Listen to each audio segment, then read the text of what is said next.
कृष्णाय भूतले श्रीमते भक्ति वेदांत स्वामिनिति नामिने नमस्ते सारस्वते देवी गौरवाणी प्रचारिणे निर्विशेषाय शून्यवादी पाशादेशतारिणे जयो श्री कृष्ण चैतन्य प्रभो नित्यानंदा श्री अद्वैत गदाधर शिवासदि गौरभक्तवृंदा हरे Krishna Krishna Krishna Hare Hare Hare Ram Ram Ram Hare Hare.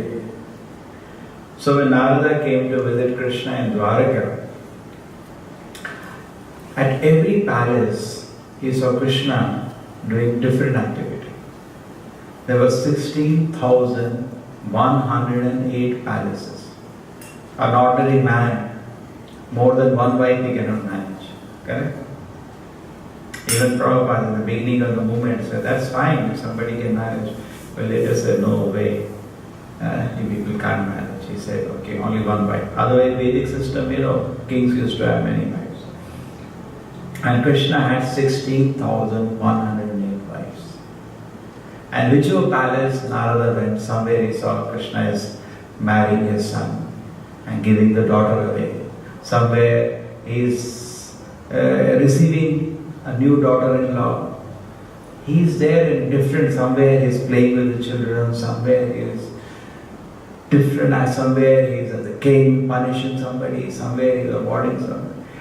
At 16,108 palaces doing simultaneously different activities. That is a personal capacity of the Lord. Prabhupada says even 16,000 to exhibit, he doesn't have to exert himself. Even 16 billion is not an effort. The God's personality is so great. But generally what happens, because we are starting from an experience, who comes to spiritual life generally? Who is very pessimistic about material enjoyment? Because after all, we want enjoyment. We don't want anything else. And there are one class of people who are called karmis. They are basically animals. They are just satisfied with sensual enjoyment. We can say 99% of the population or 99.9% of the population is karmis. Okay? It's very excited about sense category. You tell them something, this will not work out, the world is temporary, and there's a temporary pleasure, you don't get satisfaction, you never get tripti anywhere there. And so many problems come because of so much endeavor has to be spent in trying to acquire some material pleasure. You try to tell, it does not make sense. This is called karma, animal. Little better is called jnani, because for a jnani what happens, one more stage comes. He is able to reject sense gratification. Jnani, he is a man in knowledge. He knows. He is very pessimistic about material enjoyment. He is called a jnani. And at this stage, a person enters into one aspect of spiritual knowledge which is called Brahman. And Brahma Bhuta Prasannatva. Generally people feel more the sense objects I add to my life, more I will become happy. More I buy electronic gadgets, more girlfriends I have, more I have places for eating in the city, good food. So more opulence I have, better car I have. You ask any youngster, that's what he is dreaming to achieve one day. But he doesn't have this common sense that even though people who have this thing, they are not satisfied. But this common sense doesn't work. It's just like an addict which cannot stop himself. He knows it is wrong, but it's dragged. So somehow they make a philosophy, and there are so-called sometimes religions also which promote self-gratification in the name of spiritualism. Spiritualism starts at the time, at the point you reject material sense gratification. Okay. So the first platform in the Srimad Bhagavatam Vedavyasa says, Vadanti tattva vedas tattvam ajnanam advayam nameti paramatmiti bhagavaniti shabdate. Spiritual knowledge is in three platforms: Brahman, Paramatma, Bhagavan. Brahman feature is good, but it has only one aspect of the absolute truth. Sat, eternity, truth. Something is truth, should be lasting. Yes, Brahma, Satya. Brahma is truth. It is eternal. And even this platform makes a person quite honorable in the society. He is free from any desire for sense gratification and always spiritually joyful. Brahma Bhuta. Prasanna Atma. Krishna is saying, the moment you become Brahma Bhuta, you become Prasanna Atma. And why you are Prasanna Atma? And what is the result of Prasanna Atma? Either way, na shochati na kanshati. He is so happy spiritually, he does not limit for any material thing. Okay, God gave, now God has taken it. He is peaceful. A materialist goes mad. They go into depression if they lose some money. I think God gave you money and He has taken it away. Now why are you crying? But he goes into not consciously, always hang. Perhaps if I had like that, perhaps if I had like that. Correct? That's how people life goes. And Brahma Bhuta Prasannatma, and they will always have, this man did this to me. See, my own brother or my own sister, he took away all the money, all property. I am brother, somebody was telling me. So I did not take to court, but okay, but like that. Whole life you will cry over some Shochati and Kanshati. That is. But a Brahma Bhuta person is above this platform. He is spiritually satisfied. Samah Sarvet Bhuteshu. Next he comes to the level of equality. Because he understands that every living entity there is soul, not the body. External forms are ephemeral, immaterial. So much people are obsessed with that. You tell somebody, oh, today you are looking so handsome, he becomes very happy. That's how people are, so low class. But a Brahma Bhuta person is inconceivable. Sama Sarvesh, he sees every living entity equally, not only human beings, every living entity. Vidya, Vinaya, Sampanne, Brahmane, Kavyasani, Shuni Chaiva Sapakeja Panditaha, Samadarshina. Samadarshi becomes Sama Sarveshu Bhuteshu. Same Sama. Sama means equal. He's seeing everybody equally. Whether a dog or a dog eater or a cow or a brahmana, across the species and across the social order, there is no difference for him. Everybody is equal. Brahma Bhuta Prasannatma na shochati na kanshati samha sarveshu bhuteshu. So he comes to, Prabhupada says, he comes to Brahman platform. Next he comes to, because of the neutrality, shochati na kanshati. Either good things or bad things happen to him. He is indifferent to that because it's all material finally. Somebody honors him, somebody dishonors him. It's all equal. It's to the body only, I am not the body. So he is indifferent to that. And Samah Sarveshu Bhuteshu, he becomes equal. So Brahman platform plus neutrality plus equality leads to the next platform, Yad Bhakti Lavade Para. At this platform, he enters into pure devotional service to the Supreme God. And Prabhupada gives a reason. He says, suppose you want to enter fire. If you are like fire, there will be no reaction. You can peacefully go in. But anything else, problem will happen. Okay? Understand? Suppose you put wood in fire, immediately fire. But if you put fire inside fire, nothing will happen. So to serve Krishna, we have to come on Brahman platform. And Brahma Bhuta platform is a stepping stone to enter into pure devotional service. This is how the whole thing scheme lies. But Chaitanya Mahaprabhu's mercy is this. Correct? We understood? Where the bhakti, most of the people, their understanding is God is not a person. But in Bhagavad Gita, then why does Krishna say aham, aham, aham, aham, aham? Aham means me. Mam, mam, mam. Aham adi videvana. Aham sarvasya prabhavo. Mam ekam sharanam raja. Why does Krishna say aham and ma? Aham means me. Simple Sanskrit. Me means a person. In fact, in Bhagavad Gita, Krishna says, avyaktam vyaktim apannam. If somebody feels I did not have a personality before, avyakta, me as God do not have a personality, and vyakti mapanna, but I have taken a personality in this world. Avyaktam bhakti mapanna, manyate ma abhuddhayaha. This kind of conception is for a fool. Abhuddha means who doesn't have any buddhi.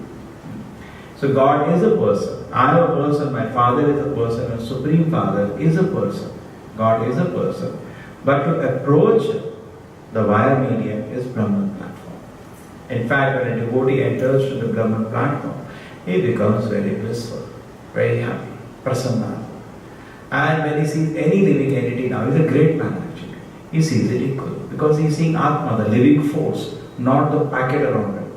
Next, he also does not bother for honor and dishonor also in material. And finally, he comes to the platform. Madhu Bhakti Lavate Param. He achieves pure devotion service. To offer proper service to Krishna, we should be on a Brahman platform.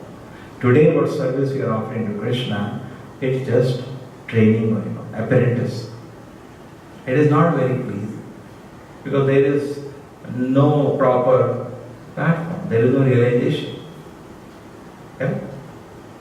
With faith, when you do something, and when you do something without any proper realization, there is a lot of quality difference.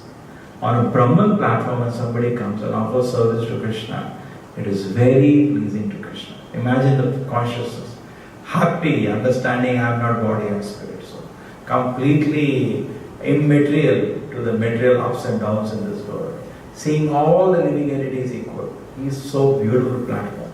At this platform, when a person offers devotional service, it is very pleasing to Krishna. We are also offering devotional service to Krishna, but it is not pure, transcendental, loving devotional service. Prabhupada says that statement, he says that Sattva-guna, Rajoguna, Tamoguna influences all aspects of our devotional service. We have 9 forms of devotional service. The beginning of that is Shravana. Then is Kirtana, then Smarana, Mandana, Archana. All of them are affected by the 3 modes of material nature.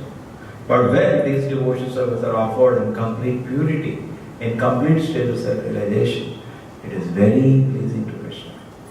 So it's not that we should be satisfied that I am just offering devotional service. What consciousness I am offering, that is also important. Correct? Don't be just satisfied, the big service he is doing. What consciousness he is doing. Then it is very pleasing to Krishna. True, Krishna is so kind, he accepts everybody's devotional service. That is the greatness of Krishna. There was one personality called Pondraka. There is a fashion now, people saying, I am God, I am God. In Krishna's presence itself, there was a personality called Pondraka. He was a king. And somehow surrounded by foolish followers, he thought he is God himself. It's quite common sometimes, people declare themselves God. And then he had the audacity to send a letter to Krishna that you are now declaring yourself to be God, actually I am God. You come and surrender to me. So Krishna, he sent a messenger to Dwaraka, and Ugrasena was the king, and when the whole assembly was read out, everybody, including Krishna, Balaram, everybody was laughing and laughing. They were, after their stomach pain and they stopped laughing, Krishna said, tell him, not surrendering to you, I am coming. And Krishna went with his small army. Krishna never had to take big army. His alone is sufficient. And Krishna went there and he came with huge, he was a king with a big army. And he came and he was staying at that time with his friend in Kashi, king of Kashi. What was his name? Some king of Kashi. So he was also a big supporter. So he also came. So huge army, both of them brought to fight with Krishna. And Krishna saw him, And finally Krishna saw him dressed exactly like him, imitating him in every way, including even the earring. God is very beautiful. Everything we can imagine. In fact, the definition of beauty starts from God. Therefore we say something is beautiful and it looks like Krishna. It's very So then what happens is that this personality, Krishna saw is imitating everything, every jewel and dress and the hair, everything is imitated. Even the weapons, he has a duplicate one. Just like China is famous for duplication. Everything was China made, duplicate. So then he asks, they have a fight, and Krishna, the Sudarshana, cuts it, kills him. And at that time, Krishna gives him Sarupya Mukti. So Krishna is very kind. He said, whatever it is. He was thinking of me all the time, in some way or another, in the way of imitation and all. And that whatever that offense was, that I will remove by killing him. I killed him. He was himself foolish, wanted to fight, wanted to challenge. So he was liberated. And Krishna gave him Sarupya Mukti. Sarupya Mukti means he goes in Vaikuntha and he forms like Krishna. Like that. And there are different forms in the spiritual world. But some forms are like Krishna or Narayana. So that form he was blessed with in his spiritual perfection. But in the Brahman what happens? It's just like a sunshine. You become part of the Brahma Jyoti. So it's left to you. There are 5 kinds of mukti: Samipya, Salokya, Sashti, which is the meaning? Samipya, Salokya, Sashti, Sarupya and Sayujya. There are 5 kinds of muktis basically. And the devotees, they go for the top 4. They don't take Sayujya. Kaivalyam Narakayate. They consider it hellish to have that. Because there is no opportunity to interact with the personality of Godhead and enjoy unlimited bliss. In fact, Brahma Bhuta we are hearing now, it is so pleasurable that when you realize you are not body or spirit, the Ananda is unlimited. Your highest sense gratification in this world is sex. It's like a drop for a Brahmananda.